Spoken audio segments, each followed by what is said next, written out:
Ministerial Member Services serves not just the ministry, but the membership of the church. We're there to provide management, spiritual education, leadership, to answer questions, to just be available to the ministry and to the membership in whatever way possible.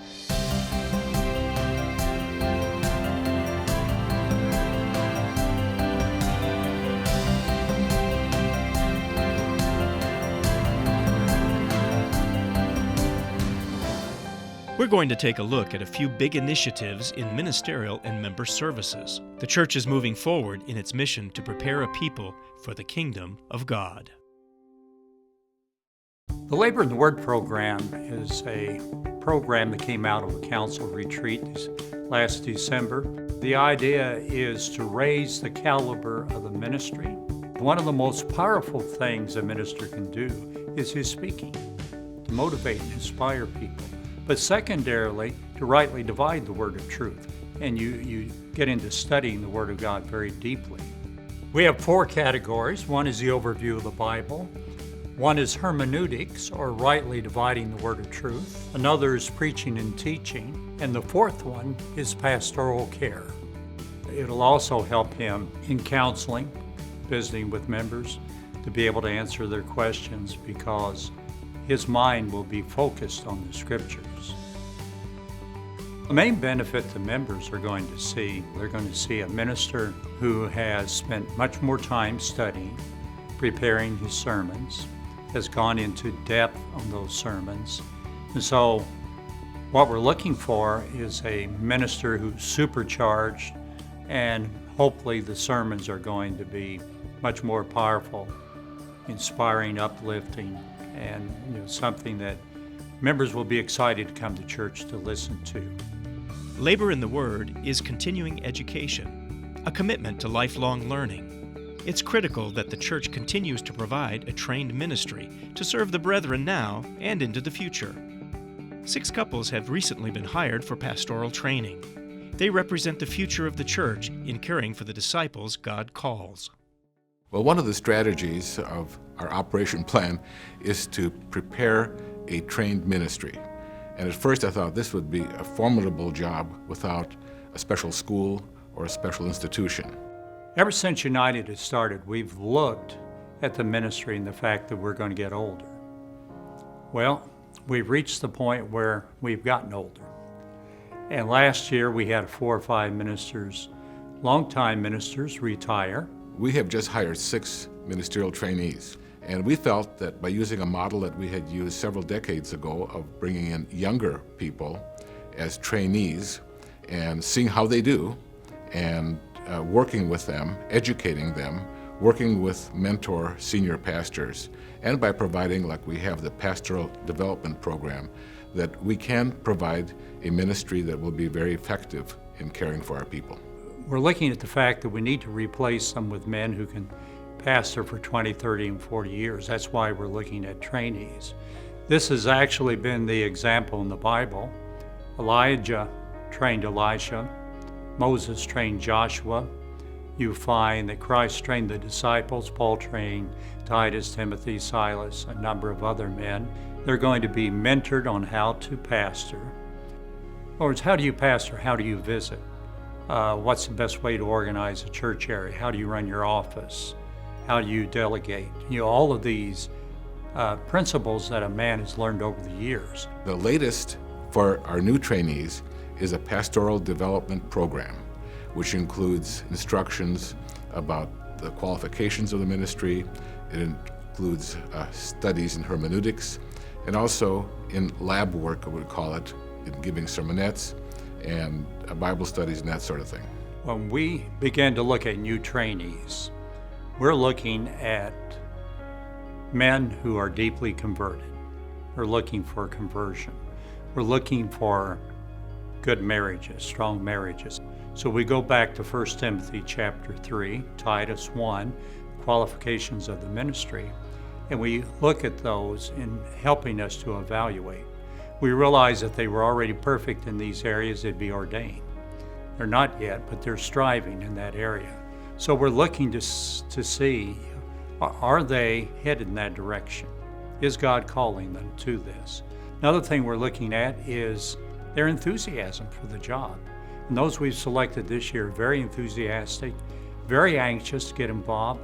They really want to get out and serve. What's exciting for these congregations, to have these trainees coming into their area? I think the congregations are going to be excited to see a new man come out, realizing that he's a trainee, that he's being prepared. I think many of them will jump in, want to help. They'll see this young couple there, and this is something that was quite common years ago. And I think members just seeing a young couple grow, mature, that we're looking to the future, and they can see that we're going to fulfill what we said we would, that we would provide pastors for all the churches. The ministerial trainee program is probably one of the most effective and wisest moves that we have made in some time. And I see it as being the future of developing solid leadership for the church. Because the people that will be trained, we hope that they will continue on for several decades. We don't know how much time we have, but we know that they can be on and serve for 30, 40 years like we have in the ministry. So this year we have hired 6. We look to hire about the same number for next fiscal year, and then we'll have to see where it goes. We may not have the same numbers every year, but it will be a continual program. And once we have men in the pipeline, then we will be able to train them. They'll be able to step in and begin to pastor in the future. The United States isn't the only region looking forward. Council of Elders member Mario Segli is working with an enthusiastic group of new leaders in Latin America. In the last 4 years, we've been very fortunate to have 4 men come aboard that are helping us out. We have Jaime Diaz over in Chile. He's a young man with his wife. They're just about ready to have their first baby. Then we have Gabriel Garcia with his wife Andrea. They just had a 2-month-old baby, and he's stationed in Mexico. So now we have a minister recently ordained serving the Mexican brethren and supervising that area. And then we have Jaime Selec, who is a ministerial assistant, along with his wife Janet over in Bogota, Colombia. Also we have Claudio Sierra, who went through ABC, and he's a big help. It's exciting in the sense that people do have a live caring pastor that they can see and they can be taken care of. And also something that's very exciting is the internet and how that has come to Latin America, how the church is projecting its message in Latin America more and more through the internet. And we have 32,000 people connecting every month for information. There are new people that are asking about the church through the internet. We're having people come to services and starting to attend and also being baptized. We depend a lot, especially on ABC, to be able to bring these young men and women to train at ABC. We have seen the results. We have 4 in the past 4 years that have come through, and they're being used. So I would encourage the young people to get involved in your church area. See how you can serve in any way, in what abilities you can provide. But the point is to be active, to be involved, and you will see that God will take that into account and they will be blessed spiritually for it.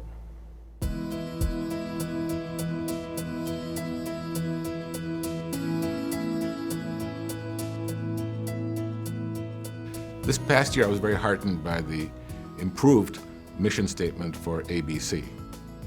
Because ABC is not just for people to come and to learn the truths and to be able to pass them on to others in a passive way, but it actually is, with a new mission statement, that we are preparing people for faithfulness and godly service. In other words, it's a character-building institution. The curriculum is basically the same as it's been, but it's interesting that a survey of Ambassador Bible College students showed that most wanted the biblical courses. They didn't want as much the courses that were peripheral to the Bible, but they wanted the solid biblical courses the epistles of Paul, the harmony of the Gospels. They looked upon those as being most important. We will be featuring the Bible classes, but in other instruction through forums and assemblies, that we will be talking about leadership, we'll be talking about character, we'll be talking about their value and use in the churches.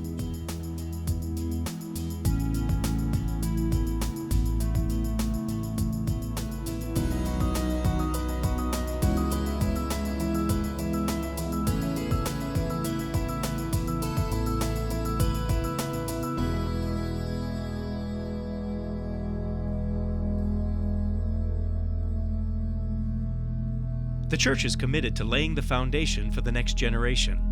Our new teen magazine, Compass Check, is an extension of our already successful camp program.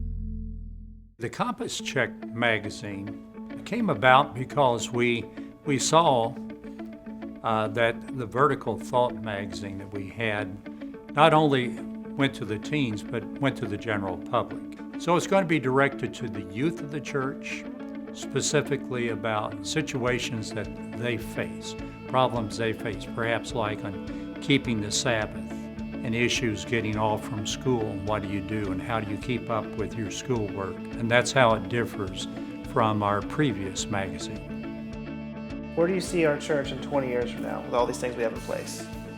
Well, looking down the road 20 years from now, I see a church that's going to take on a new vibrancy. We have a younger generation, young children, preteens, teens, and young adults who are coming along. They're going to have families. I think with the Beyond Today program, all of the booklets, the internet, that we have, presence that we have, that we're going to see many people attracted to the church. I think they're going to see our church that is really on fire, is taking the gospel to the world, that's giving hope now and for the future. We will have almost an entirely new ministry in 20 years, and that will have to come from somewhere. Those people are alive as I speak, who will be the new leaders of the church. I see us growing as a church, and I see dynamic leadership developing among our young people. I am very excited about where the church is going. I see among our young people a desire to serve and lead. They will pick up the baton and carry on with the work. We have some extremely fine young people who very seriously take to heart and have internalized the truths and beliefs as we have in our lifetimes. So I'm very pleased. At my age, I still plan to continue for some time, but also as I look around the young people that I work with and the people that I interface with, I am so very, very happy to see that these are the people that will carry on the work of Jesus Christ.